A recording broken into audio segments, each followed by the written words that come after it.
enviamos al correo, Nadia, un poco de lo que tú eres, digamos, en temas de tu hoja de vida profesional. Eres, además de ser ingeniera de software, eres psicóloga, y eso hace que tengas una visión mucho más, digamos que una visión muy diferente a la que podría tener uno desde la parte técnica solamente. Hace que veas el testing de una manera que creo que diferente, más amplia, lo enriquece muchísimo. Y ha sido jurado, Nadia, de eventos tan grandes que yo prefiero que cuente ella un poco el ritmo de su hoja de vida. Entonces, háblanos un poco de ti, como para comenzar, Nadia, además del patinaje, el chocolate blanco, que sabemos que, eh, que Nadia misma dice que el chocolate no es chocolate, el chocolate blanco no es chocolate, que es puro azúcar, no Es una importa. discusión que tengo ahí con mucha gente que me viene y me dice, no, el chocolate blanco no es chocolate. Bueno, no importa, a mí me gusta igual. Está bien. Entonces, te dejo el micrófono aquí para preguntarte eh, ¿qué fue lo que cambió este último año? ¿Qué viste en testing del crecimiento que ha tenido todo el tema? Felicitarte por el crecimiento de tu canal de YouTube, por supuesto, que se fue en grande. Y nada, te voy a dejar aquí para que nos hables de ti. Bueno, un poco, bueno, termino de cerrar la presentación. Como decías, ingeniera en sistemas y psicóloga. Estoy trabajando en testing y calidad de software hace más de 16, 17 años. No saquen cuentas de mi edad. Em, Me encanta, es algo que realmente me apasiona, así que no solamente disfruto el día a día, sino que además me gusta mucho compartir contenidos con la comunidad para que entre todos podamos crecer. Así que tengo un canal de YouTube, escribo en revistas, tengo un blog, no sé, me van a ver por Instagram, por Twitter, estoy ahí en conferencias. Me gusta mucho esto de compartir y de acercarme y de recibir también del otro lado. Así que estoy muy ¿Cuántos activa libros? en las redes, sí. Algunos propios y algunas colaboraciones también. Todo está ahí en mi página, así que pueden ingresar a nadiacavalleri.com.ar y ahí se descargan los libros, se descargan las conferencias que di, los PPTs y demás. Y después en mi canal está todo, todas las grabaciones y demás. Así que ahí hay mucho contenido. Después tengo los cursos que están en Udemy, que este año lancé 7 cursos. Lo que pasaba era que los venía dando en vivo y termina siendo difícil que entre coordinar las agendas de todos los participantes y demás, entonces dije, bueno, tiene que haber alguna forma de que cada uno lo pueda seguir a su ritmo y demás, aún con mi soporte, haciendo preguntas y dudas y qué sé yo, así que están subidos a Udemy, así que este año fue un año de mucho crecimiento, como vos decías. Justo hoy estaba mirando, a mí no me gusta hacer balances de fin de año, pero estaba mirando a ver qué pasó este año y crecimos un 75% en el canal de YouTube. Cuando empezamos éramos 7.000 seguidores y ahora somos 12.300, lo cual ya con solamente esa métrica hubo mucho crecimiento, más allá de las visualizaciones y demás, así que súper contenta por eso, pero también por todos los aportes que fui haciendo, artículos que escribí en distintas revistas y demás. A nivel personal, esto que vos decías, me encanta el chocolate blanco, viajar, caminar, hacer deportes, patinar. Soy una persona muy inquieta. Creo que eso también se ve en todo el contenido que genero. O sea, no me puedo quedar sin hacer nada y eso también se ve en las redes. Y bueno, y lo último el último gran cambio que tuve, que es tanto personal como profesional, es esta emigración, que yo soy de Argentina, de Buenos Aires, y hace 3 meses o 4 ya estamos viviendo en Málaga, en España. Así que bueno, eso fue todo un gran cambio. Estamos haciéndote trasnochar casi, perdón. Son las 11 y unos poquitos, no hay problema. Este es el No, tiempo que uso para hacer un poco de networking también. Me viene bien la diferencia de horario para no estar en la hora de trabajo de acá y poder hablar con ustedes. ok. Nadia, ¿cómo inició tu vida en el tema de testing? ¿Cómo fue que arrancó todo esto? ¿Qué te enamoró de esta área? ¿Qué viste en su potencial? Llegué como por casualidad, creo que muchos de tal vez nuestra generación, qué vieja suena eso, hemos llegado por casualidad. La verdad es que no era una carrera que estuviera en boga, que uno lo veía en la facultad, o sea, era como un tema menor, siempre relegado, capaz que ni se veía y demás. Inicié en una empresa trabajando como analista técnico. implementando herramientas y demás, quizá algo de lo que hoy en día es DevOps, pero en ese momento no se llamaba DevOps. Y se liberó un espacio en un proyecto, me preguntaron si me interesaba ser tester de ese proyecto porque el tester se iba. Yo no sabía lo que era testing, entonces me capacitaron y ahí empecé. Y eso fue como, uy, esto está muy alineado a mi filosofía de vida. O sea, yo me la paso buscando la mejora continua, detectando errores. Es como que casi que me sale naturalmente, no es que pongo un esfuerzo en eso. Y no sé si es mala suerte que voy usando los sistemas y me voy encontrando con defectos, pero bueno, en definitiva me sirvió para la profesión y a partir de ahí sí me fui profesionalizando, ¿no? Porque, o sea, el encuentro fue así como medio por casualidad, pero me enamoró eso de decir, uy, esto coincide mucho con mi filosofía de vida, y ahí sí fue empezar a sistematizar ese conocimiento porque no se hacía aleatoriamente este testing.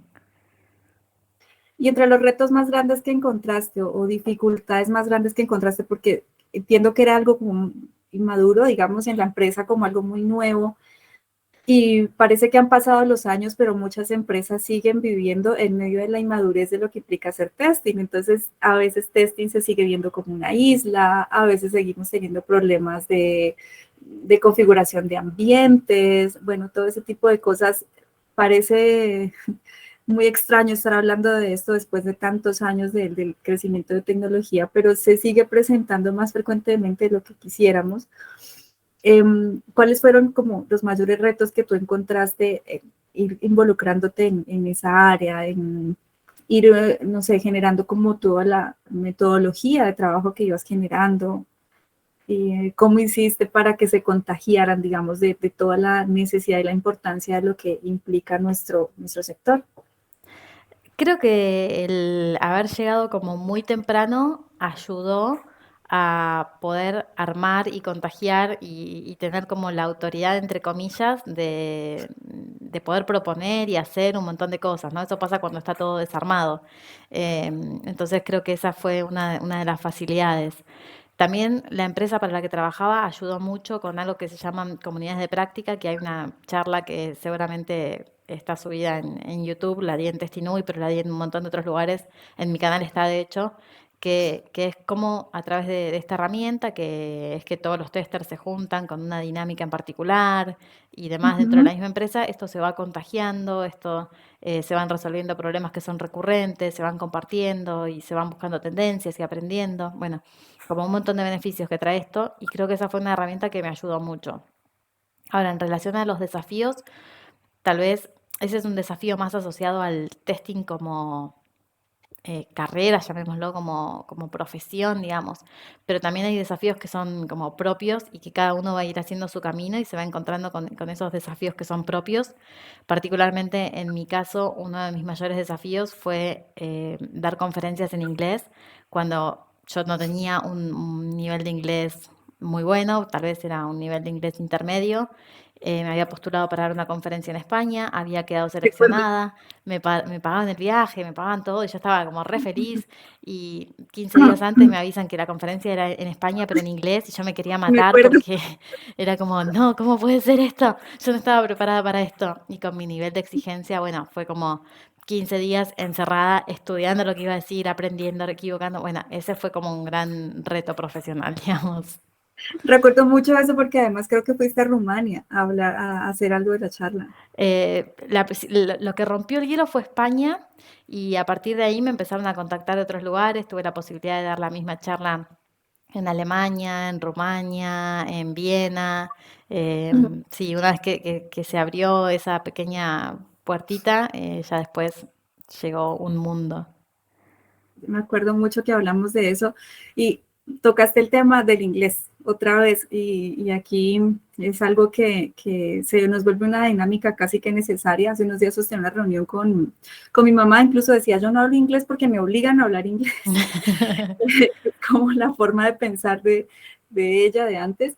Y yo decía, vale, pero digamos que por gusto y hay a quienes les gusta y hay a quienes no. Y muchas personas dentro del área de testing han logrado tener un éxito, digamos, o dentro de la misma área de tecnología. Incluso vi una noticia de un astronauta colombiana, de hecho, que no hablaba nada de inglés y logró grandes cosas en la NASA. Sin embargo, no todos tienen la estrella, digamos, que nos lleva como a tener ciertas cosas, ¿no? Y de ahí pienso que sí es muy necesario desde esta área, si nosotros queremos crecer en temas de exportar servicios, en temas de visibilizarse en Estados Unidos, que es donde hay un mercado muy grande, ¿no? ¿Cómo ves tú ese Yo creo pedacito? que es un tema súper importante. O sea, a mí lo que me pasó es que en Argentina las escuelas no son buenas en inglés. O sea, tenés una materia que es inglés, que nadie le da bolilla y bueno, no salís hablando. Verbo to be, todo el... Claro, exacto. Como mucho llegas a ver un pasado. Y no fue bueno. En la universidad era inglés técnico uno y 2, o sea que tampoco es como que iba a saber mucho. Y donde uno se foguea realmente fue, a mí particularmente, fue en el trabajo, fue exponiéndote a situaciones que no te queden cómodo, equivocándote, perdiendo el miedo a hacer el ridículo, tomando Sí. clases grupales, dando conferencias y este tipo de cosas. Con el trabajo me pasó lo mismo, o sea, yo no me sentía segura para empezar a trabajar en inglés, pero encontré como algo intermedio que era trabajar para clientes de Estados Unidos con el equipo de habla hispana. Entonces, hacíamos como compartíamos lo que cada uno había entendido después de las reuniones, por ejemplo, si alguno se había quedado medio corto de entendimiento, ¿no? Entonces, eso está bueno. Los clientes en general saben que uno no es un nativo, entonces tienen como mucha contemplación en relación a eso. O sea, no es que te piden un inglés perfecto, sino que con tu pronunciación va a alcanzar y es suficiente. Entonces, eso también está bueno. Y desde el punto de vista de la creación de contenido me genera como mucha duda esto, ¿viste? De decir, ¿qué hago? ¿Genero contenido en español porque hay un montón de gente que no sabe inglés? Y les estoy facilitando demasiado las cosas, pero al mismo tiempo les estoy impidiendo llegar a otros lugares, ¿no? De Está funcionando tu crecimiento. psicóloga exigente de hacer que las personas por Claro. cognición. Sí. Entonces tengo una Nadia que me dice, sí, sí, seguí generando contenidos en español. Exigirle. Y por otro lado, es como, bueno, desafíalos a hacer otras cosas. Entonces, pienso que uno de mis proyectos del año que Y viene va a ser generar esto, más material en inglés para ayudar, por un lado, para exponerme yo y que sé que hay varias personas que me siguen, entonces teniéndome como referente que se animen a equivocarse como me voy a equivocar yo. Y por otro lado, para que acostumbren su oído también a la terminología en inglés. sí, porque tenemos bastante contenido en inglés y que nos exija empezar a traducirlo, a pensarlo, ¿no? Porque uno tiende mucho a leer inglés y a traducirlo en la cabeza y bueno, se pierde la interpretación. Mm, Nadia, y has sido líder de proyectos, lo sé que has tenido que liderar proyectos de testing bastante importantes. ¿Cuál ha sido ese proyecto que tú resaltas que dices, este fue el que me marcó, del que aprendí muchísimo, el que generó un precedente en el tema de liderazgo? ¿Lo recuerdas? Probablemente haya sido el primero que me tocó liderar porque era como, bueno, todos estos son mis compañeros y de un día para el otro uno deja de ser compañeros de esos compañeros y pasa a tener esa responsabilidad. Era un equipo nuevo, entonces también había que hacer muchas actividades de team building para que ese equipo se conociera. Estábamos ubicados en las oficinas del cliente y no en nuestras oficinas, entonces ahí tenías también digamos, no sé, normas de conducta que por ahí internamente hubiese sido mucho más descontracturado si estábamos en la empresa. Eh, Creo que fue ese primer proyecto que lideré el que mayores enseñanzas me dejó. ¿Y has estado involucrada en proyectos de usabilidad, de accesibilidad, cosas más allá del tema funcional, Nadia? Sí, tuve la oportunidad de probar desde el punto de vista de la accesibilidad y de la usabilidad un sistema que se había creado para niños. De ahí salió una charla de cómo probar aplicaciones para niños. Le puse varios nombres a medida que le iba dando, le iba cambiando un poco. Y la verdad es que es un tema que me fascina porque se conecta mucho con lo que es psicología. Y ahí los aportes de ambas profesiones fueron claves. Gran- Total. ¿Qué crees que enriquece nuestra forma de hacer las cosas, nuestra forma de probar? Creo que la creatividad y, y la predisposición a la colaboración, ¿no? O sea, por un lado la creatividad para probar esos escenarios que nunca a nadie se les había ocurrido, por ejemplo, y de decir, pará, pero ¿cómo se te ocurrió esto? A mí me encanta cuando el desarrollador me dice, pero ¿cómo fuiste a probar esto? ¿Y cómo que nadie se le iba a ocurrir? Pero no porque sea un camino Mira que... la cara de Astrid, mira la cara de Astrid que hizo. Claro, pero no porque sea un camino que vos decís, no sé, nunca el usuario se le va a ocurrir hacer esto, porque tampoco vamos a probar muchos edge cases, ¿no? Pero sí, no sé, cosas que por ahí el usuario podría llegar a hacer y a nadie se le había ocurrido. Eso a mí me encanta. Y por otro lado, el tema de no, que el desarrollador no nos sienta como alguien que le trae problemas solamente, ¿no? Sino que los ayudamos a descubrir cuáles son las causas. Después, bueno, que el otro lo arregle, ¿no? Porque también es su trabajo arreglar eso, fixear ese código. Pero que no sea solamente el reporte. Si le podemos aportar más información, si podemos usar las DevTools, si podemos entender en qué escenario particular y en qué difiere de otro escenario, eso para mí es fundamental porque también habla de la colaboración con el equipo. Sí, porque llega un punto donde el dominio llega a ser solo una variable más, el dominio del escenario, el dominio del cliente, digámoslo así, llega a ser simplemente una variable más, porque empiezas a entender que la dinámica de testing es cómo abstraer la información, cómo procesarla, cómo entregarla. Entonces llega un punto donde simplemente con leer el requisito empiezas a relacionar. Luego ya está el tema técnico en el que nos apoyan los compañeros, ¿no? Como dónde está la base, dónde está esto que entra en juego, que es la dinámica de equipo como tal. Y dentro de la creatividad también esto que vos decís, ¿no? De leer el requerimiento y empezarlos con ¿y qué pasaría si? ¿Y qué pasaría si? ¿No? Y ayudar tempranamente en esta detección de posibles escenarios que a nadie se les había ocurrido. Exacto, ya desmenuzar ese Ujú. requerimiento, digamos. Nadia, ¿cuál ha sido tu último cambio así fuerte de esa dinámica que sales de hacer testing en Latinoamérica? Yo creo que tú estabas igual trabajando para empresas externas, pero desde Latinoamérica. ¿Cómo ves ese cambio? De todas maneras, tienes el cambio de las dos cosas, ¿no? De trabajar en Latinoamérica y trabajar para el exterior, en Europa.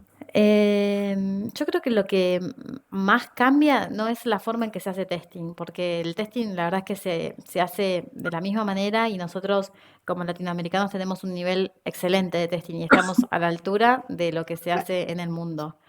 Lo que más cambia es un tema cultural. A mí me falta en este momento ese ser compinche del otro, esa cercanía, ese saludo, ¿no? Es como, no sé, me pasa todo el tiempo que ni siquiera un hola, ¿cómo estás? Tal cosa. Es como directamente, carga las horas. Y no es Ah, que te están lo retando, por entiendo. ejemplo, ¿no? Es como que simplemente te querían decir que cargues las horas y no hay una previa de una charla, o en las reuniones no se hacen chistes, nadie habla, no sé, como algo extraño me felicitaron por el mundial en una reunión que tuve ayer, pero fue como algo fuera de serie hablar de algo que no sea de trabajo, ¿entendés? Entonces, ese tema cultural por ahí es lo que más choca, pero en términos de testing estamos muy bien como latinoamericanos. Ah, qué bueno, qué bonito escuchar eso. Em, Nadia, ¿cómo has empezado a involucrar el tema de la mejora continua en los equipos en los que tú has venido trabajando? Yo creo que volviendo un poco a lo que son las comunidades de práctica, eso ayudó un montón, porque en estos encuentros nosotros charlábamos entre todos los testers qué problemas teníamos y cómo podíamos mejorarlos. Em, y en esas mismas reuniones es como que insertabas la semillita en nosotros de decir, ok, tengo que estar atento a ver qué es lo que está ocurriendo y cómo puedo mejorarlo. Después eso vino acompañado, por suerte, en esa experiencia que yo tuve de una empresa que estaba con mucho foco en la mejora continua, entonces ponía premios por hacer mejora continua y demás, lo cual propiciaba bastante mi trabajito de hormiga que iba haciendo, ¿no? Ya, sí, y que el tema de la mejora luego es chévere porque dejas un precedente y luego empiezas a medir, ¿no? A ver si esto que decidimos en el equipo funcionó, no funcionó, gustó, no gustó, que hace parte como de entender esa mejora continua. Importante eso que dices. Estaba leyendo por allá entre tus cosas el tema de clientes felices. Es una dinámica muy tensa porque el cliente son todos los que están involucrados. El cliente no es el que escribe el requisito, no solamente es el que paga, ¿cierto? Son usuarios de nuestro testing también, otras personas, los usuarios en sí del servicio, pero los usuarios de la aplicación. Entonces es como mucha gente involucrada en todo este aspecto y gente a la que se le está dando como una salvedad de que el producto que están utilizando está bien, en términos de lo que sea que se haya probado, en seguridad, funcional, velocidad, etcétera. ¿Cómo se empieza a trabajar este asunto de tener un cliente, digamos, entre comillas, feliz, para ampliar ese concepto? En principio, entender que no solamente cuando hablamos de clientes felices lo vamos a hacer desde testing, ¿no? Sino que es como una visión global de la calidad. Si queremos medir particularmente la satisfacción de los usuarios finales, que es esto que vos decías, ¿no? La diferencia entre el cliente, que es el que pone la plata, y el usuario, que es el que lo usa. Muchas aplicaciones, seguramente ustedes como usuarios se encontrarán con que se les sale un pop-up y les dice, ¿estás contento con esta aplicación? Calificanos en Google App Store, en el Play Store o lo que sea. Entonces, eso puede ser uno de los mecanismos para medir la satisfacción de los usuarios, que no necesariamente es la satisfacción de los clientes. Para la parte de clientes hay una métrica muy interesante que se llama NPS, que es Net Promoter Score, que también seguramente a ustedes lo llamaron de algún servicio preguntándole, ¿qué tan conforme estás con el servicio calificándonos del 1 al 10? Bueno, esa métrica lo que hace es, hay una fórmula.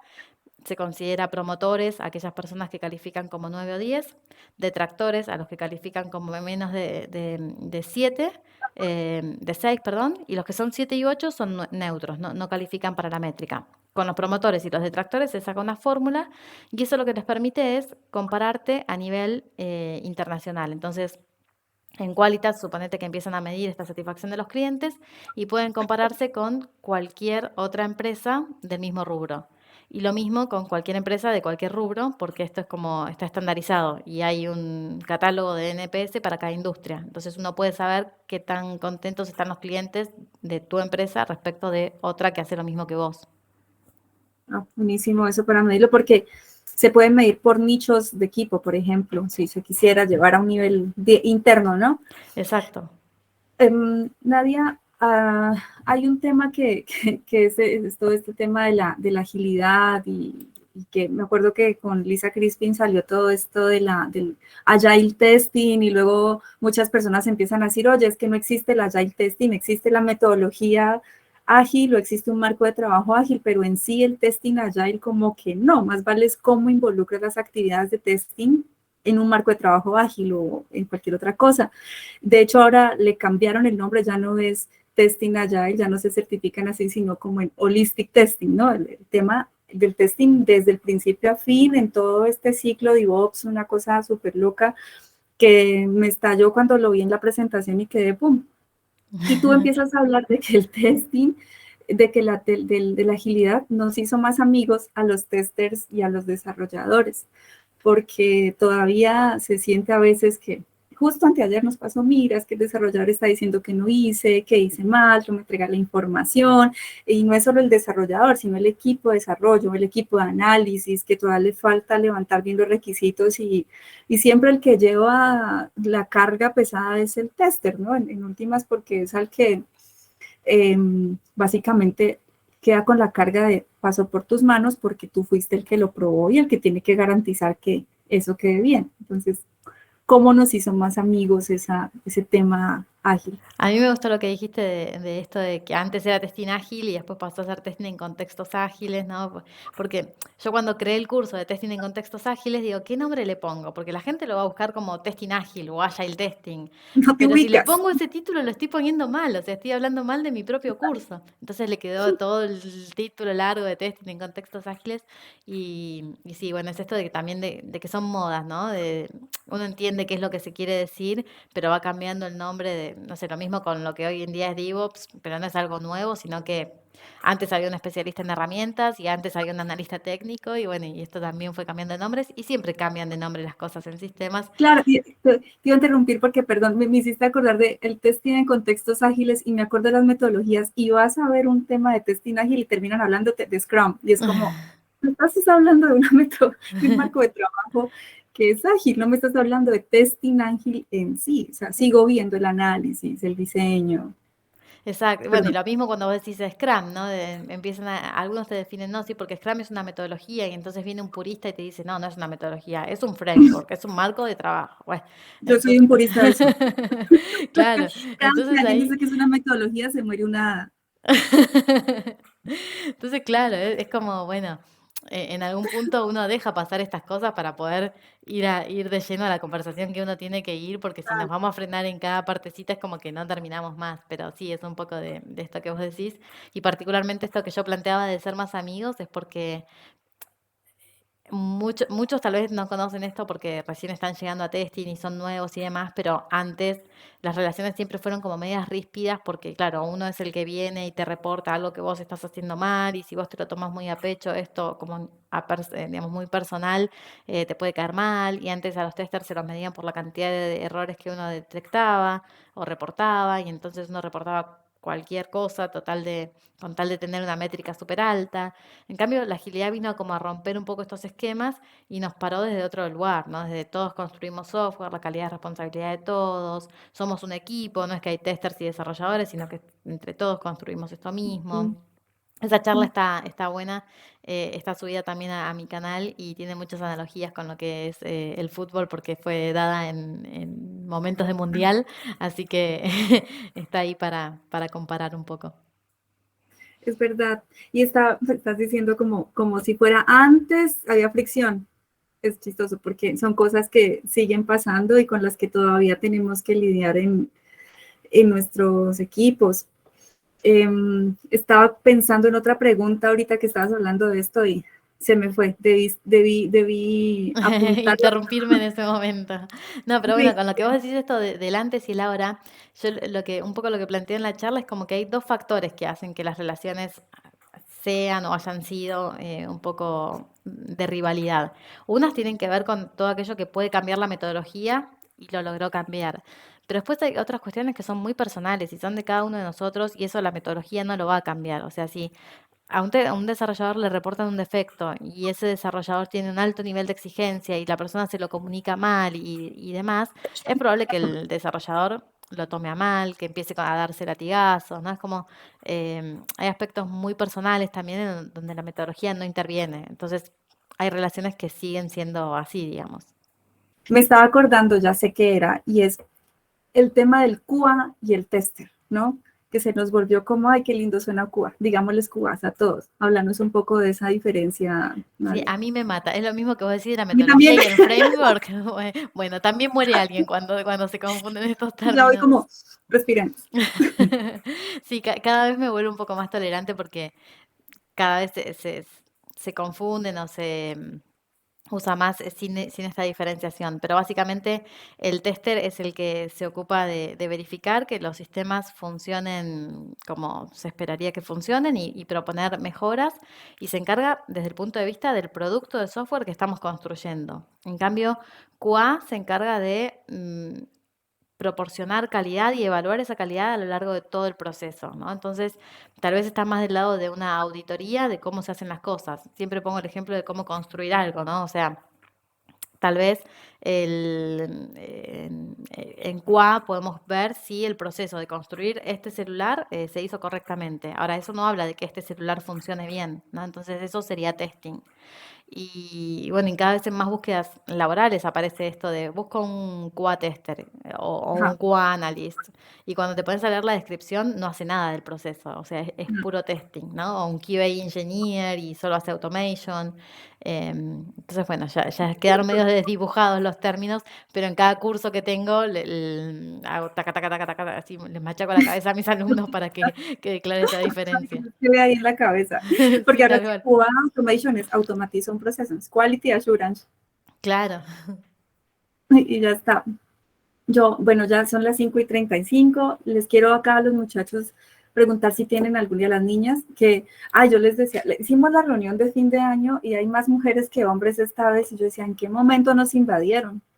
Porque por lo general éramos más testers mujeres. Y, ¿cómo ves el tema de género en este momento? ¿Cómo lo viste este año? Em, Yo sí tengo la sensación de que cada vez hay siempre hubo muchas mujeres en testing, pero desde que, y siempre la proporción se fue mayor cantidad de mujeres que de hombres, pero desde que empezó todo el tema de automatización, donde es un testing más técnico, ahí yo empecé a ver más testers hombres que mujeres. Hoy en día creo que está bastante equiparado. Sí. En el Whopper habían 5 niñas de performance. Estaba que saltaban una pata. Claro, sí, porque Porque sobre todo en un testing tan técnico como performance no suele haber muchas mujeres, sí. no, era la primera vez que era presencia femenina, creo, Y no sé después si el al mundo. señor Performo les hizo una entrevista que también está Ahí está. publicada en YouTube, sí. Tienen que ver la entrevista que le hizo el señor Performance a las chicas en performance y cómo va creciendo el tema de performance. Por acá les quiero preguntar a las personas si tienen alguna pregunta para que nos hables, Nadia, de tus cursos, de qué es esto de Udemy, cómo creció, que nos presentes tu canal, que nos muestres todo lo que estás haciendo ahorita, cuáles son esos libros. Siéntete libre. Sí, más que bienvenida Si de tienes recibir. promociones navideñas. Sí, más que bienvenida, más que contenta de recibir consultas, comentarios. A mí me gusta que la gente participe, interactúe, así que si quieren, si no se animan a abrir el micrófono, déjenlo ahí escrito que los leemos. Y sí, por supuesto, los cursos están en Udemy. A mí, ahí hay cursos de introducción al testing, de testing exploratorio, de testing en contextos ágiles, de DevTools para testing, no sé, hay un montón de gestión de riesgos, hay varios cursos diversos. Si les gusta mi forma de explicar, si van a mi canal de YouTube van a ver muchos videos didácticos. Si les gusta mi forma de explicar, les recomiendo que vayan a los cursos porque mantengo esa misma pedagogía. La verdad es que a mí me gusta transmitir conocimientos de una manera comprensible, ¿no? Para que el otro también lo entienda y son bastante prácticos. Así que bueno, invitados a los cursos, creo que hay, no me acuerdo el cupón, creo que es Feliz Navidad, el cupón de descuento, pero si no, está en mi página también está publicado el cupón y ahí hay alguien que está levantando la mano. Qué bonito eso que mencionas, porque muchas veces, y lo hablamos en estos días con áreas de talento humano, y es como, si soy líder, estoy siendo exitoso, y no todas las personas quieren llegar a ser líderes, simplemente estás siendo exitoso si lo que estás haciendo, pues te brinda comodidad, tranquilidad y tal vez un poco de paz, ¿no? Es como que el éxito se mide, tal vez en los países latinoamericanos, de una manera un poco más de los peldaños que vas alcanzando, y me encanta eso que mencionas, porque viene muy al hecho y es, como tester también puedo empezar, no necesariamente tengo que llegar a ser líder 1, líder 2, líder no sé qué, como para medir que estoy escalando o creciendo en algo. Quizás eso que vas aprendiendo a día es algo que fortalece tu, tu interior, digámoslo de esa manera, como para ser profundas, pues aquí. Exacto, sí. O sea, para mí el deseo que yo tenía de conocer lo que era vivir en otro país era mucho mayor que el deseo de liderar un equipo, ¿no? Entonces, conocerse uno y poner estas cosas en la balanza. Después, no quiere decir que por volver a hacer testing voy a hacer cosas aburridas, porque yo ya hice mucho tiempo testing. O sea, nunca me había tocado, por ejemplo, probar un proyecto de single sign-on. Y bueno, tuve la primera experiencia acá. Y bueno, y uno Wow. siempre empieza a probar nuevas cosas, digamos. Entonces, es como que la tecnología es infinita y uno tiene infinitas posibilidades. Contexto te cambia todo. Por acá, Fernandito. Hola Nadia, buenas tardes. Muchas Buenas. gracias por compartirnos tus conocimientos. Tengo una duda relacionada a lo que se venía hablando. ¿Hay algunas recomendaciones, metodologías, herramientas que ayuden a definir, pues dentro de de lo amplio que es el mundo del texting, como la línea que uno quiere escoger a medida que la empresa crece? Va permitiendo que podamos especializarnos en una de las líneas de testing. Y muchas veces no es fácil decidirse cuál, porque pues todas tienen como cosas chéveres. Entonces no sé si existen esas recomendaciones o herramientas que ayuden a decidir eso. Mira, está buena la pregunta porque cuando Mercedes estaba diciendo esto de que les había pasado y que estaba hablando con la gente de recursos humanos, y les iba a decir esto y me olvidé, así que gracias por traerlo de nuevo a la mesa. No voy a entrar en el punto de si está bien certificarse o no certificarse, si a favor de ISTQB o no ISTQB. Pero lo que sí quiero rescatar para responder esta pregunta es un gráfico que tiene ISTQB en su página, que tiene como un roadmap de carrera, ¿no? Entonces uno les dice, bueno, ustedes empiecen por el foundation, ¿no? Que es como, sería como saber la introducción y las bases de testing. Y después uno puede ir para diferentes lados. Dentro él tiene la carrera de líder, ¿no? Y de test manager y va por ese lado. Tiene una parte de agilidad y funcional y tiene una parte de no funcional y se empiezan a abrir un montón de otras certificaciones, ¿no? Que llamémoslo especialidades si no queremos certificar. Entonces les habla, bueno, ustedes pueden ser especialistas en pruebas de seguridad o pruebas de performance o pruebas de usabilidad o pruebas de accesibilidad. Entonces, si uno no sabe muy bien para dónde ir, para mí eso es como de un golpe de vista tener un mapa de cuáles son los caminos o las ramificaciones que uno podría hacer.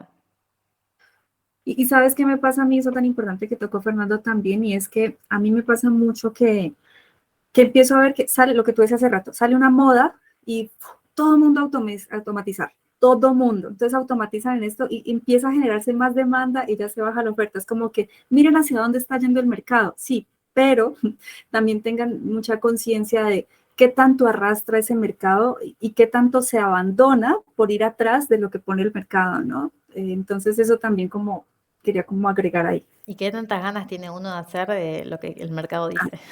Sí, sí. Marianilla. Hola, buenas tardes. Buenas. Nadia, te tengo pues más como por curiosidad. ¿Cómo te ayudó la psicología a generar como un aporte, un valor agregado a este mundo tan amplio de las pruebas? Si bien es cierto, son dos carreras muy diferentes, en la vida uno siempre encuentra una manera de enlazar los conocimientos, ¿no? Quisiera saber cómo lo hiciste, de cómo lo lograste fusionar. Bueno, gracias por la pregunta. A mí me pasaba cuando era estudiante que siempre me decían, estaba haciendo las dos carreras más o menos al mismo tiempo, y me decían, pero ¿cómo vas a relacionar esta carrera con esta otra? Y yo siempre decía, no las quiero relacionar, o sea, a mí me encanta ingeniería en sistemas y quiero desarrollar software o ser tester, y por otro lado yo quiero atender pacientes en un consultorio, que nada tiene que ver con un sistema. Como mucho podría atender pacientes de sistemas, pero no tenía nada que ver, o sea, era como una cosa muy forzada. Después con el tiempo me fui dando cuenta que había empezado a aplicar sin querer conocimientos de psicología en los equipos en los que yo lideraba, ya sea cuando tomaba entrevistas, cuando conformaba un equipo, cuando tenía que comunicar algo, cuando tenía que tener esa sensibilidad para comunicarme con el desarrollador para darle sus malas noticias. Em, entonces fue como medio involuntario, digamos. Y en los últimos años, hará 2 o 3 años, empecé a tener sesiones de desarrollo profesional con testers, ¿no?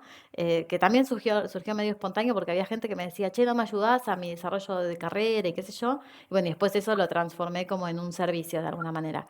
Pero lo interesante es que en esas sesiones de desarrollo profesional pude, sin querer, combinar estas dos cosas, porque conozco de testing y porque conozco de psicología, y de hecho el nombre de la sesión, digamos, es sesión que viene de psicología, ¿no? Para que uno pueda crecer en testing. Entonces, eso fue como el broche de oro y que se dio espontáneamente. Qué bonito. Y mira que a mí me da mucha curiosidad también el tema de la psicología desde hace tiempo. Te voy a preguntar así si te metiste más por el tema sistémico, humanístico, A algo mí por siempre me ahí. gustó más el psicoanálisis y toda mi Ah, qué bueno. formación fue mayormente, o sea, Jungiana.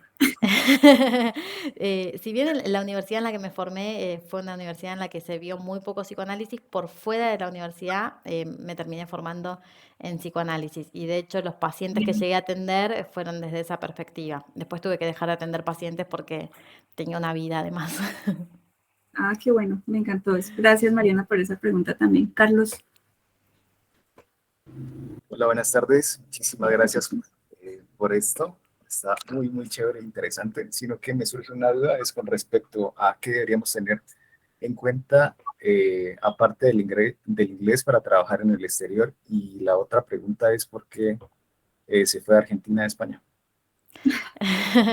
Bueno, en relación a la primera, hay un video que se llama, en mi canal, que se llama Aspectos a tener en cuenta para trabajar para el exterior. Así que ese está bueno. Seguramente de los que te vaya a responder me olvide 10 tips más de los que ahí digo, pero principalmente, bueno, el tema por supuesto, el inglés. Cosas que me parecen importantes a saber tienen que ver con manejar una expectativa en relación a la cultura con la que uno se va a encontrar, porque el exterior es muy grande, entonces depende si son latinoamericanos, si son españoles, si son de donde sean. Saber muy bien, bueno, averiguar antes cómo es el tema de los pagos, por ejemplo. Nosotros en Argentina recibimos un pago mensual y cuando te preguntan cuál es tu remuneración pretendida, bueno, respondemos un sueldo por mes. En cambio, en Europa, por ejemplo, se responde por todo el año la remuneración pretendida. Anual. Claro, si hay lo que en Argentina llamamos aguinaldo o no, que es un sueldo adicional, por qué feriados nos vamos a regir, si por los locales o por los del lugar para el que estemos trabajando, cuál va a ser el horario de trabajo, si va a ser el nuestro o si va a haber diferencia horaria, cómo son las vacaciones, o sea, es como que hay un montón de pequeñas cosas que no se me hubiesen ocurrido antes de haber transitado por esa experiencia que hay que contemplar. Ahora, ¿por qué hice el cambio de Argentina a España? La verdad es que a mí me daba mucha... Hay otro video que se llama Emigración y me daba mucha curiosidad vivir en otro país que no fuera el mío. Y no tengo ciudadanía europea, así que me da mucha curiosidad Europa, ¿no? Por eso digo esto. La única forma que tenía de venir a trabajar a Europa era que una empresa me sponsoree. Entonces, bueno, conseguí, aplicando durante un año consecutivo a distintos puestos de trabajo, digamos, poder conseguir esta oportunidad de que me sponsoreen la visa, de que me relocalizaran a mí, a mi familia, que me hicieran los papeles y demás. Básicamente tuvo que ver con eso. Primero con una curiosidad mía de cómo era vivir en otro país, de estar cerca de un montón de lugares para viajar y conocer, y también un poco impulsada por la situación de Argentina, que tal vez no es la mejor, no sé qué se sabe, digamos, afuera de Argentina, pero mucha inflación, crecen los casos de inseguridad y demás, que eso no fue el motivo principal, pero sí me dio un empujoncito para hacer esta otra experiencia. Gracias, Nadia. Danielita. Bueno, hola Nadia, ¿cómo Hola. estás? Mi nombre es Daniela, yo soy líder de talento humano. Es muy interesante escucharte porque tenemos una carrera afín. Yo soy profesional en trabajo social y es muy curioso ingresar a este mundo del testing. Ingresé sin conocer absolutamente nada. Es un mundo muy chévere, muy amplio. Pero sí me pareció muy curioso todo lo que tú dices y todo lo que nos presentas, ¿no? Uno empieza como a enlazar todo lo que aprendió, digamos, en esta área psicosocial a esta área que de pronto es un poco como más fría, como más seca, digámoslo así. Lo he encontrado como de esta manera. Entonces, digamos que escucharte ha sido como muy interesante para mí en esta área que estoy ahorita, para enfocarse un poco más de cómo debo, cómo focalizar las cosas y cómo debo como guiarme pues a través del testing. Agradecerte también por este espacio tan interesante y chévere escuchar a alguien que sea también como de mi misma área psicosocial en este mundo de las pruebas. Gracias por eso. Bueno, muchas gracias. Me alegro que te haya servido. Bueno, ¿alguien más tiene alguna otra pregunta? Bueno, yo ya no le vamos a quitar más tiempo a Nadia, ya es muy tarde en España. Muchas gracias, Nadia. Te mando un abrazo grande. De verdad te extraño un montón en Montevideo. Estaba súper con ganas de verte por allá. Espero que nos podamos volver a encontrar pronto. Te mando un abrazo gigante. Gracias por regalarnos este momento, por este espacio. Gracias por el amor que le pones a las comunidades, por el trabajo que haces. Es realmente motivador, una inspiración para muchos de nosotros y qué rico tenerte aquí con nosotros y qué rico que el equipo te haya conocido de esta manera. Bueno, muchísimas gracias por la invitación, por dejarme conocer e introducir un poquito de mí en Qualitas. Dijiste que eran muy tímidos, pero la verdad es que hablaron mucho, así que buenísimo que hayamos podido romper el hielo en esta dinámica. Tímidos, eso es mentira, eso no son tímidos. Así que bueno, súper contenta de estar con ustedes y a disposición para cuando quieran. Un gusto verte, Mercedes, y ojalá nos podamos encontrar pronto. Aquellos bares que recorrimos por Buenos Aires estuvieron divertidos, así que ojalá Así, podamos repetirlos. lo mismo. Gracias, muchachos y niñas. Un abrazo grandote. Gracias. Ya nos Adiós. vemos. Vale, Chao. muchísimas Muchas gracias. Gracias. Adiós.